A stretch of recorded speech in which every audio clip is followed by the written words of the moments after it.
subscribe to our channel, and turn on notifications. And if you love stories with shocking twists and emotional turns, leave a like on this video and comment below. Is loyalty stronger than time? Now, let's get into the story of the woman who shut the door on a billionaire and then made him open his eyes to the future. A second chance in Port Harbor. Olivia Stone didn't remember how she got from the restaurant to Luke's apartment. Her heart hammered so violently, she felt it could collapse her ribs from the inside. Her hands trembled, still clenched from what she had just seen. Luke Foster, sitting at a candlelit table across from a stunning, dark-haired woman, laughing with the same easy charm he used to laugh with Olivia. He hadn't noticed her standing across the street, or maybe he had, and chose not to react. That hurt more than the image itself. It wasn't the woman who broke her. It was the familiarity, the comfort, the moment. Olivia had just worked up the courage to tell him about the baby. Their baby. She had rehearsed the moment in her head all day, imagined every version of how it could go. She never imagined she would see him with someone else first.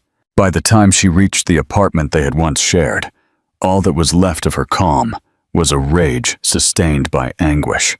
Luke opened the door with a relaxed smile, still in his impeccable shirt and blazer, expecting nothing out of the ordinary. His expression changed the moment he saw her face. "I saw you with her," Olivia said, her voice cold, calm, definitive. Luke blinked, stunned. "Wait, Olivia, it's not what you think." But she was already backing away, one hand protectively over her stomach, the other gripping the door. He reached out, but she slammed the door shut before he could say another word. The echo of the latch between them was louder than anything they could have said. In that moment, something inside her broke, but something else hardened. Olivia had always been forgiving, always soft, always understanding. But this was a line she couldn't uncross. She had trusted Luke Foster, the golden boy of the tech world, the charming CEO with ice blue eyes and an ambition bigger than any skyscraper. She had believed he saw her not just as a temporary fling, but as something real. She was wrong. That night, Olivia didn't cry. She first packed a bag with shaking hands, left her keys on the counter, and walked out into the city, with only a growing child inside her and a future she would have to build alone. It was raining. She didn't run from the rain. She let it soak her completely. By morning, she was on a train heading north, far from New York City, the cameras, and Luke's billionaire empire. She found a sleepy little coastal town called Port Harbor, Maine. It was quiet, slow, and safe. She rented a modest house with peeling paint and an untended garden. The landlord didn't ask many questions. That was good, because she didn't have many answers. Her pregnancy passed with solitude as her closest companion. There were doctor's visits she attended alone, sonograms she watched with a bittersweet wonder, and baby books she read in the middle of the night because sleep didn't come easily. The image of Luke with another woman never left her. Every time she tried to rationalize, to tell herself that maybe he really was innocent, the pain would get sharper. She no longer wanted explanations. She wanted peace. When the twins were born, two perfect boys with brown hair and crystalline blue eyes, she named them Thomas and Tiago. She gave them both her last name, with no middle names, no trace of the man who had vanished from their lives before they had even taken a breath. They were hers, entirely, and yet, no matter how far she ran, Luke Foster remained a name whispered across the world. He was everywhere, in headlines, in advertisements, in interviews, talking about innovation and vision. Never once did he mention the woman he had left behind, or the children he didn't know he had. Olivia silenced every mention of him, stopped watching tech news. But sometimes, late at night, she would wonder if he ever felt that something was missing. That somewhere, two little boys who looked just like him were learning how to laugh, how to walk, how to live. Without him, she told herself she didn't need him, and on most days, she believed it. But the truth, buried under all the layers of strength and silence, was that a part of her still remembered who he had been before the lie, before the betrayal. The man she had loved, the man she had trusted enough to carry a future inside her. But that man was gone, and she had to become strong enough to never look back. Life in the quiet coastal town of Port Harbor moved at half the pace of the city. But for Olivia, it was exactly what she needed. The salty air, the rhythm of the tides, and the lack of questions gave her something she hadn't felt in months: control. She didn't know anyone when she arrived, and that anonymity became her shield. She rented a small, weather-worn house on the edge of town, close enough to the market but far enough from neighbors. The walls were thin, the heater unreliable, and the roof groaned with every storm. But it was hers, a place to disappear, to heal, and to prepare for what was coming. Her pregnancy progressed in a haze of silent resilience. Olivia had never imagined she would face it alone, but as the days turned into weeks, she adapted. She learned to manage the fatigue while working from home, balancing freelance design projects with prenatal vitamins and endless reading. She researched everything obsessively: natural births, baby sleep patterns, feeding schedules, because planning gave her something to hold on to. She didn't have Luke, but she had knowledge, and that made her feel less scared. The first time she heard the 2 heartbeats during a sonogram, she cried. Not because she was afraid, but because in that moment, the loneliness gave way to something else entirely: wonder. There were 2 of them, 2 little lives. She hadn't expected twins, and the idea of raising 2 children without support was overwhelming. But she also felt a kind of electric joy. It meant she wouldn't be alone. Not really. As her belly grew, she began talking to them. At night, she would lie on her old sofa and talk softly to the little ones she hadn't met yet. She would tell them stories from her childhood, about her love for art, music, and the stars. She never mentioned their father. Not once.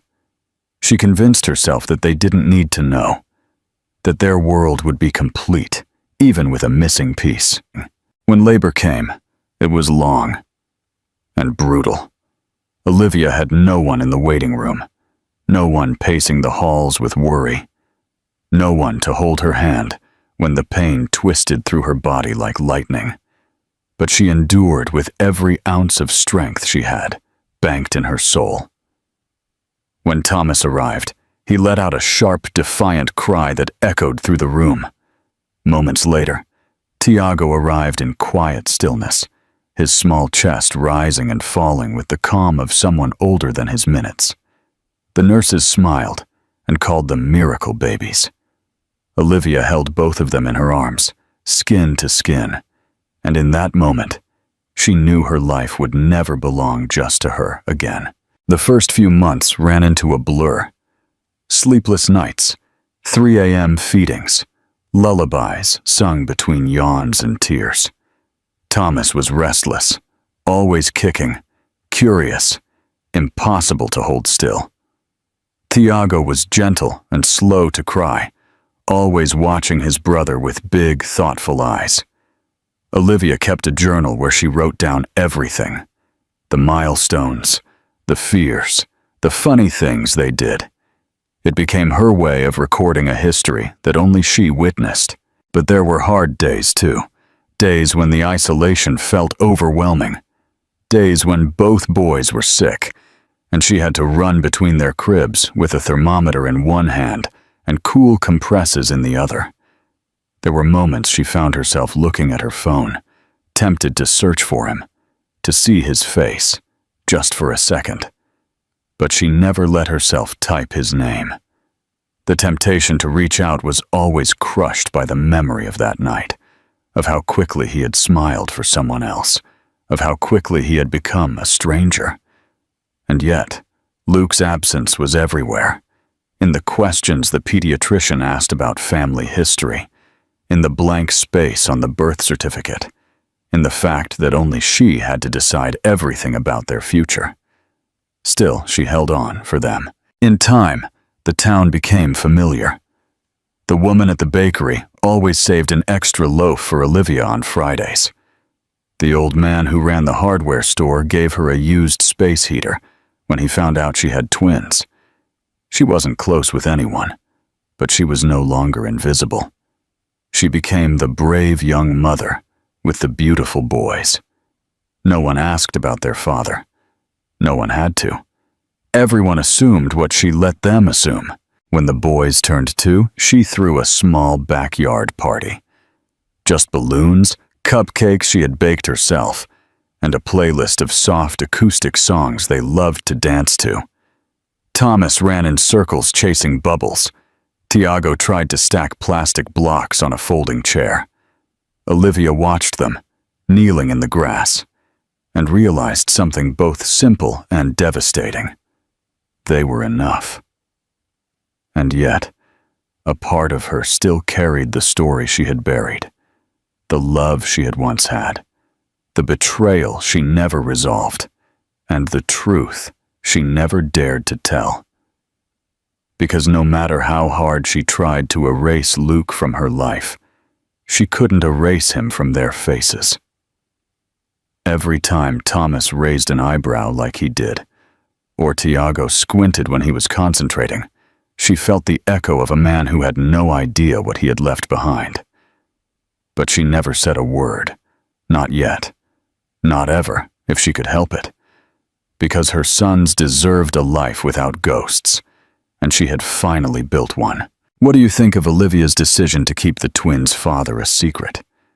Was she right to protect them from a man who may have been unfaithful? Share your thoughts below. Confrontation and redemption. By the time Thomas and Tiago turned 3, Olivia had developed a rhythm that, while exhausting, made her feel powerful in a way she had never known.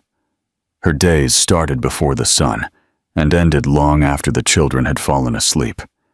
Every morning she would make them oatmeal with banana slices, comb their soft brown hair, and listen to their little voices debating which color socks to wear. It was chaotic and tender, and every detail mattered. She had become the kind of mother she never thought she would have to be, present for every second, even when her body ached for rest, and her mind spun with worries she couldn't say aloud. Thomas had become a whirlwind of energy, always bouncing from one activity to another, shouting questions, pointing out the obvious as if he was discovering it for the first time. He loved trucks, dogs, and music, and would sing at the top of his lungs, even if he didn't know the words. Tiago, in contrast, was quiet and observant, often choosing to watch his brother from a distance before joining in. He was gentle with animals and people, with a thoughtful gaze that made Olivia wonder what he was thinking. She would often say they were like night and day, but both were born under the same storm of love and pain. She couldn't imagine one without the other. Their bond was unbreakable. Even when they fought, they would reconcile in minutes. If Thomas scraped his knee, Tiago would run to get a bandage. If Tiago couldn't reach a toy, Thomas would drag a chair across the room unprompted. Sometimes they spoke their own language, half words, half glances.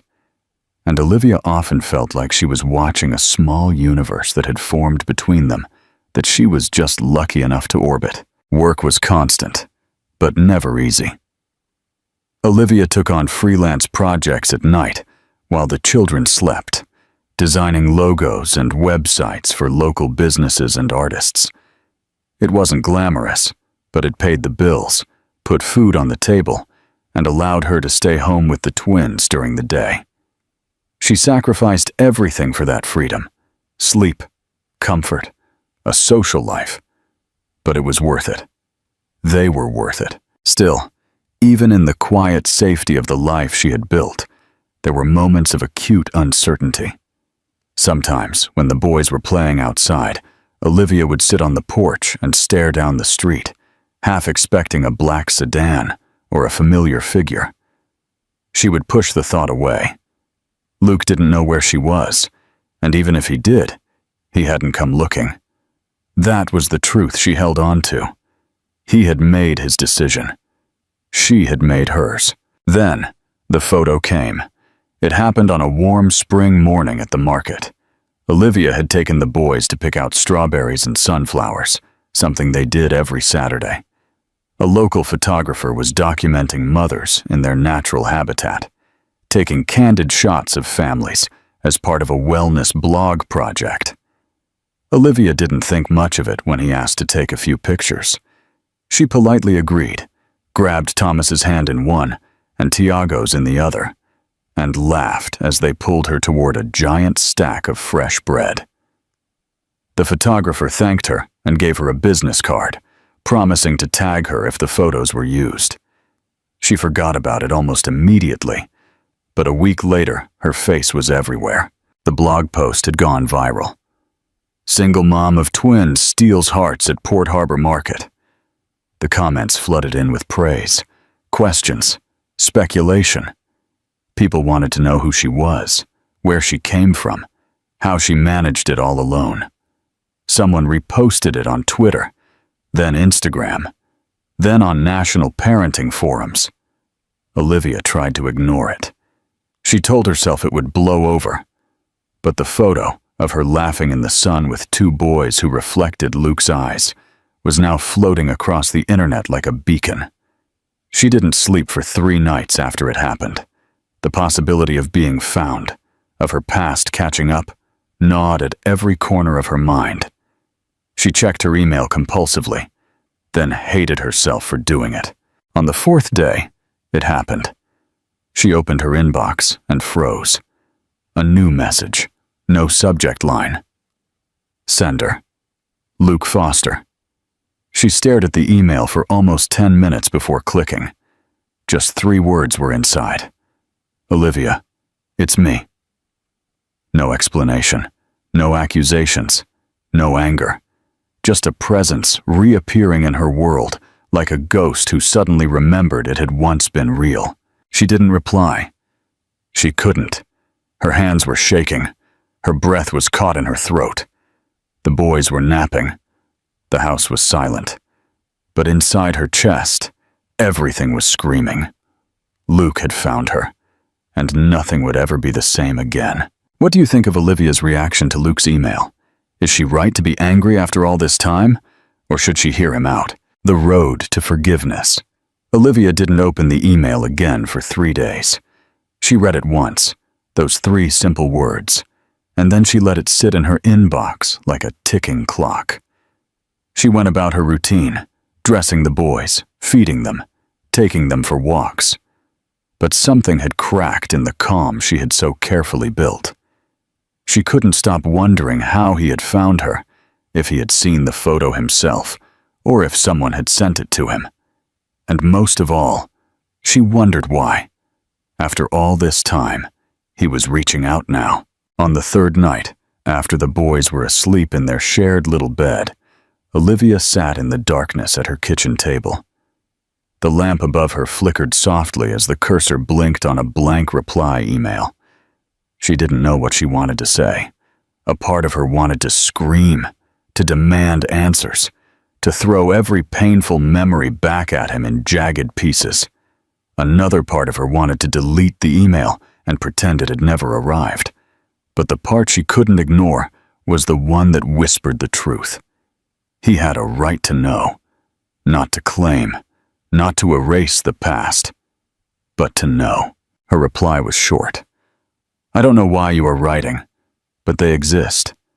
They are beautiful, and they are mine. I need nothing from you. I just need you to understand that You have given them nothing so far." She didn't expect a reply.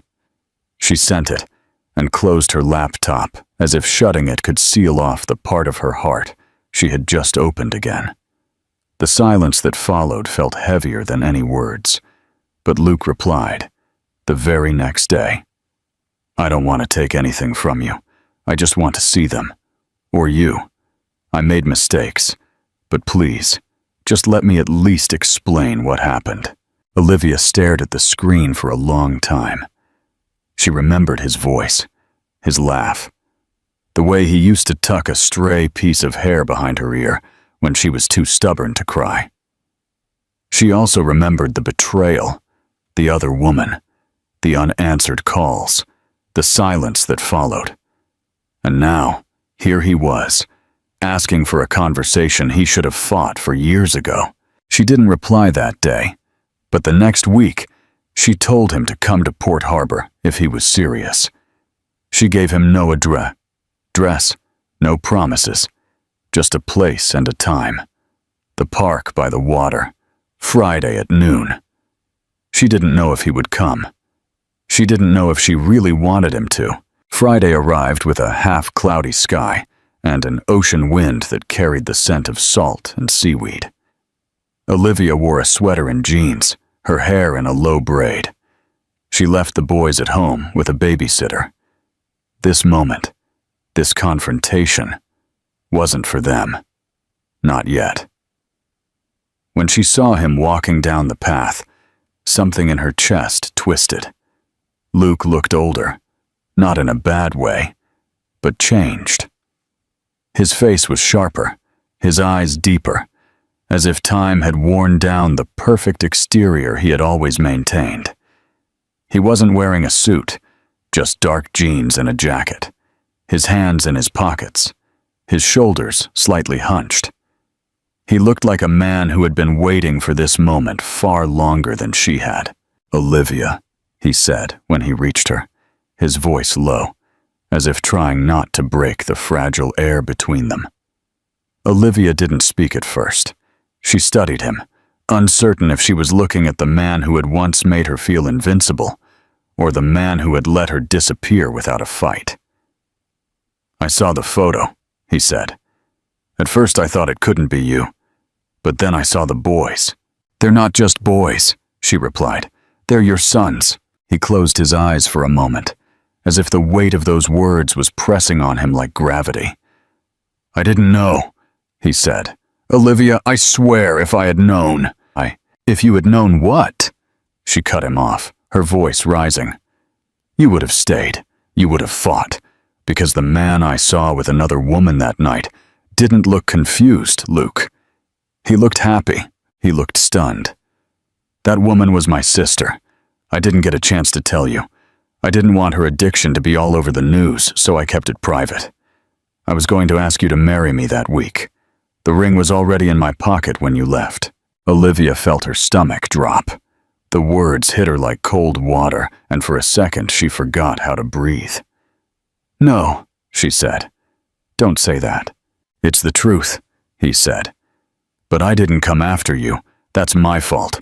I thought you left because you didn't want the life I was building.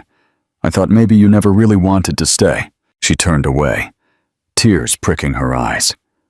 Not because she believed him right away, but because a part of her had always feared there was more to the story. And now here it was, pouring out in the cold wind of a place she had once considered safe. "Why now?" she asked. "Why come back?" Luke took a step closer, but not too close. "Because I saw them. Because I realized I lost the most important thing I had, and I didn't even know it. And because I don't want them to grow up thinking their father never cared. I can't erase what I did, but I can show up now, if you'll let me." The wind whispered through the trees, and Olivia stood still, her heart torn between the past and the present. She didn't know what to say. She didn't know what to believe. But she knew the boys would one day ask who their father was. And when that day came, she wanted to be able to tell them he at least tried. "I don't promise anything," she said. "But maybe, just maybe, you can meet them. "1 step at a time." Luke nodded, his eyes wet but steady. 1 step at a time. And for the first time in years, something that had been broken began to slowly mend. Not with forgiveness, not yet, but with the truth. And that was a start. The rebuilding process. Luke waited 3 days before Olivia agreed to let him meet the boys. She didn't tell them much. She didn't know how. How do you explain to 3-year-olds that a man they've never met should have been there, but wasn't? She told them a friend was coming to visit. She rehearsed answers in her head for the questions they might ask, but hoped they wouldn't. Her stomach was in a knot all day. She arranged the meeting at the local botanical garden, a wide-open space where the boys could run freely and she wouldn't feel trapped. She didn't want them to feel like they were being scrutinized, and she didn't want Luke to think for a moment that this would be easy or casual. This was the most important moment of their lives so far, even if the boys didn't understand it yet. Luke arrived early. He was dressed simply in a soft gray sweater and dark jeans, and he held a small toy truck in one hand and a storybook in the other. Olivia wasn't sure if the gifts were a good idea or not, but she was grateful he hadn't come empty-handed. She stood to the side while he waited nervously near the entrance, checking his watch, looking around like a man who was trying not to panic. When the boys arrived with her, Thomas immediately ran toward the flowers, yelling something about finding a butterfly. Tiago, more cautious, clung to Olivia's leg, staring at Luke with a quiet curiosity. Luke didn't rush them. He crouched down and waited for them to come to him. Then he offered the truck to Thomas and held out the book to Tiago. Thomas, true to form, took the truck without hesitation and began to run it along the gravel. Tiago stared at the book. Then he slowly walked forward and took it with his small hands. Luke looked at Olivia for permission. She gave him a small nod, and then he spoke. "Hi," he said softly. "I'm Luke. I'm so happy to meet you." Thomas didn't reply, too busy making truck noises, but Tiago nodded once, serious and calm, and said, "Hello." That was the start. They walked through the gardens together for over an hour. Luke kept pace with the boys, not taking charge, not forcing conversation. He asked what their favorite colors were, if they liked dinosaurs or space better, what songs they liked to sing. Thomas answered every question with delight, while Tiago often waited, then had added his own thoughts with a quiet wisdom. Olivia watched it unfold with a mixture of disbelief and cautious hope. This was the man who had missed every birthday, every fever, every first word, and yet he was there, present, listening. As they sat on a bench under a wisteria vine, Thomas climbed onto the backrest and pretended to be a pirate. Luke offered to read to Tiago, who was already flipping through the pages of the book he had brought. Olivia sat beside them but didn't speak much. She didn't need to. Her eyes never left the scene. A man who had once disappeared, reading softly to a child who didn't even know what a father was supposed to be. When it was time to leave, Thomas said, "You can come to our house next time." Olivia's heart stopped for a moment, but Luke looked at her before responding. "That's up to your mommy," he said, "but I would like that." Tiago looked at him. "Do you know how to make pancakes?" Luke laughed softly.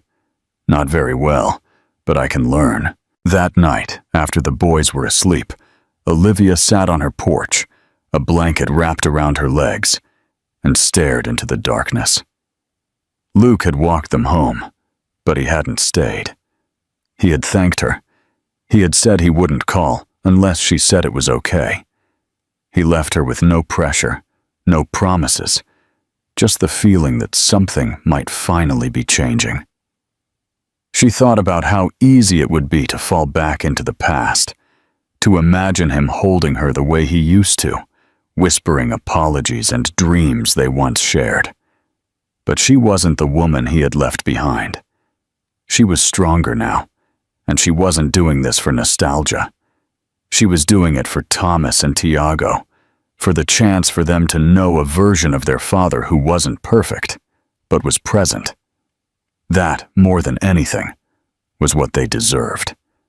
And if Luke kept showing up, not with grand gestures, but with a quiet consistency, maybe, just maybe, he could become someone worth forgiving, not for the past, but for the future they could still build. Leave a like if you also believe in the power of forgiveness and redemption. Tell us in the comments what was the most touching moment in this journey of reconciliation for you. A future built with patience. In the weeks that followed, Luke began showing up every Saturday morning like clockwork. At first, Olivia kept things cautious. She never left him alone with the boys. She would always stay nearby, watching with a quiet intensity.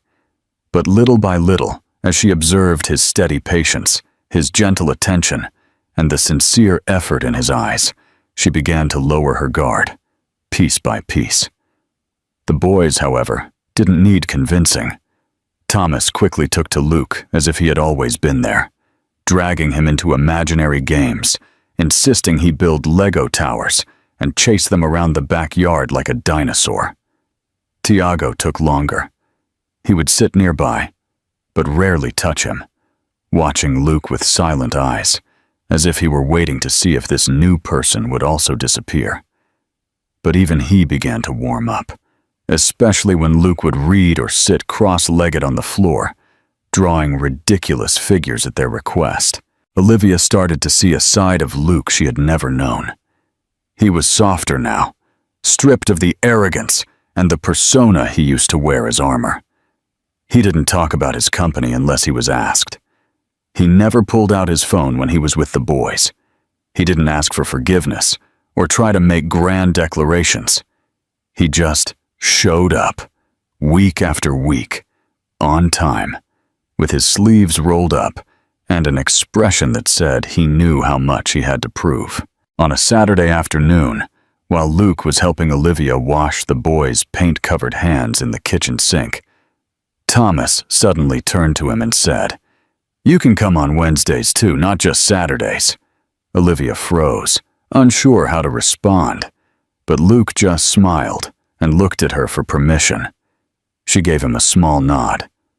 From that week on, Wednesdays became their second ritual. He would bring dinner and play with the boys until bedtime, often helping Olivia clean up afterward. They never talked much about the past. The unspoken agreement between them was clear. The past was heavy and rough, but the present had to be gentle enough to build trust. One night, while they were folding laundry together in the living room, Olivia finally asked the question that had been on the edge of her heart for weeks. "What made you stop looking?" Luke paused, his hands buried in a pile of tiny socks. "I didn't know how," he said in a low voice. "After you left, I thought you didn't want to be found. I thought you hated me so much that disappearing was your way of telling me it was over, and honestly, I didn't know if I deserved to find you." He looked at her then, his eyes full of something that looked like regret, soaked in truth. "But I should have tried harder. I should have known you wouldn't have walked away for no reason." Olivia didn't answer right away. The boys' laughter echoed from their room down the hall. She thought of the nights she had spent rocking them to sleep, the birthdays she had planned alone, the loneliness she had fought like a sickness. "You missed so much," she whispered. "You missed everything." Luke nodded slowly. "I know, and I'll never get that time back. But if you'll let me, I want to be here for everything that comes next." Their connection didn't become romantic again. Not yet. But something deeper was forming between them. A quiet partnership rooted in parenthood, in redemption, in the slow rebuilding of something that had once broken. Olivia saw how the boys blossomed with him around. Thomas became more confident. Tiago started to open up, to smile more. They asked for him when he wasn't there. They drew pictures of their family that now included 4 figures instead of 3. One night, after the boys were asleep, Olivia walked into the living room and found Luke asleep on the sofa, his arms crossed, his head tipped back, a crayon still tucked behind his ear from story time. She didn't wake him. She sat across from him and just watched him for a while, realizing that for the first time in years, the house felt full. Not noisy or chaotic, just full. Complete in a way she hadn't allowed herself to believe was possible. She didn't know what the future held. She didn't know if she and Luke would ever go back to what they once were. But she knew that her sons were happier, that she no longer carried the weight alone, and that Luke, for all his flaws, was trying every single day. Sometimes, redemption doesn't come with a grand gesture. Sometimes, it tiptoes in through routine, through quiet apologies made with actions instead of words. And Olivia was learning that maybe, just maybe, second chances didn't have to be loud to be real. The new family, when autumn came to Port Harbor, with crisp air and leaves turning golden on the hills, Luke had become a pillar in their lives, not just on weekends or for midweek dinners. He was there for school projects, doctor's appointments, bedtime stories, and early morning pancake requests. The boys now called him Dad, with no hesitation. They said it as naturally as breathing. Luke never asked them to, never corrected them. But the first time Tiago whispered, "Dad, come look," while building a block tower, Olivia had seen Luke freeze just for a moment, as if the word had taken his breath away in the best possible way. Olivia had watched it all unfold slowly, cautiously, but steadily. She didn't want to fall into old patterns or let herself be swept up by the comfort of the familiar. Too much had happened for that, but over time, the weight of what she had carried alone for so long began to ease. She no longer felt the constant ache of resentment. In its place, something softer grew. Acceptance, understanding, perhaps even the first steps of forgiveness, not because Luke had asked for it, but because he had earned it.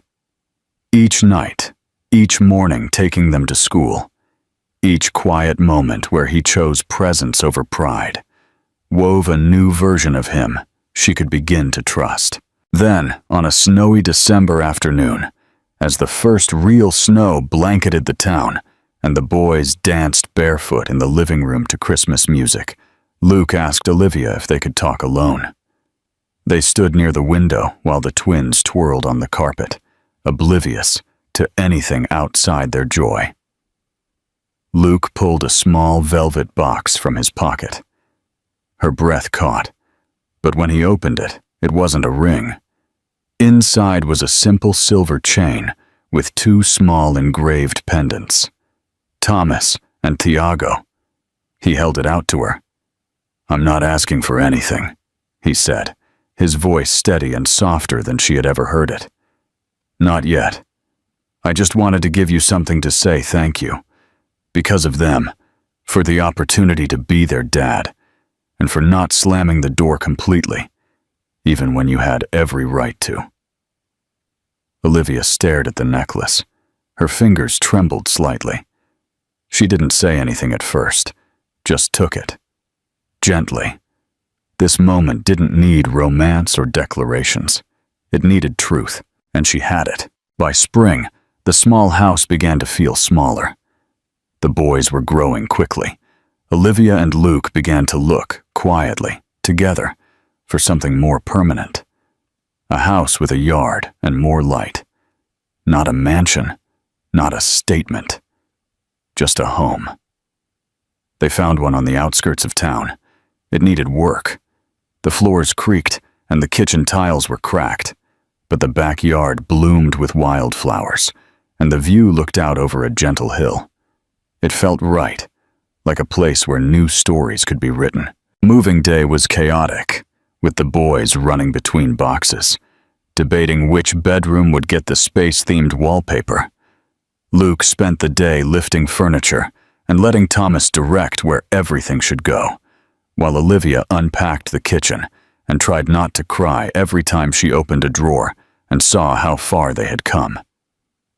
That night, after the boys were asleep in their new beds, Olivia and Luke sat in the backyard under a string of temporary lights. There were still boxes everywhere, tools scattered on the deck. But it didn't matter. The air was warm. The silence was peaceful. Olivia turned to him and said, without needing to plan, "I think I'm ready." Luke looked at her. Incerto se ela se referia a casa, a vida, ou a algo mais. "Ready for what?" he asked in a low voice. She smiled, not the cautious way, but something real, full of light. "To stop pretending I'm not still in love with you." He didn't say anything at first, just took her hand and kissed her fingers. Then he said, "I never stopped being." They didn't rush. They didn't announce anything. But from that night on, they lived not just as co-parents, not just as two people healing separately, but as a family. A real one. Messy and human and whole. And years later, when Thomas and Tiago stood on the stage at their high school graduation and thanked their mom and dad for being the best team, Olivia and Luke sat in the front row, side by side, their hands intertwined. Not because everything had been perfect, but because they had chosen, again and again, not to give up. Not on each other, not on their kids, and not on love. And that choice made all the difference. Subscribe to our channel for more inspiring stories. Leave a like if you also believe in the power of forgiveness and redemption. Tell us in the comments what your favorite part of Olivia and Luke's journey of reconciliation is.